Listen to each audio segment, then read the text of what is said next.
اخلطي الليمون مع القهوة ولن تعاني من البقع على وجهك بعد الآن. هذا علاج جيد جدا وطبيعي، كما أنه يعتبر بوتوكس منزلي طبيعي. سيخلصك من التجاعيد وبقع الشمس وبقع حب الشباب والكلف. كي لا تفقدوا الوصفة اضغطوا على زر الحفظ، ولا تنسوا الصلاة على النبي الكريم في التعليقات. هل لديك تلك البثور التي تبدو كالبركان على وجهك؟ جربي هذا العلاج المنزلي وستشكرني. المكون الأول هو بيضة كاملة، ثم نضيف ملعقتين من القهوة الفورية. أخيراً أضفي عصير نصف ليمونة. سنخلط كل شيء جيداً.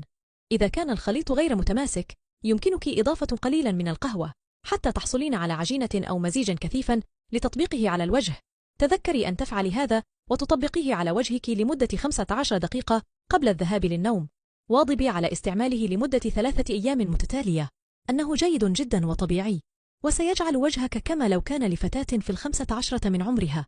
سيزيل بقع حب الشباب ويخلصك من الرؤوس السوداء والهالات تحت العين.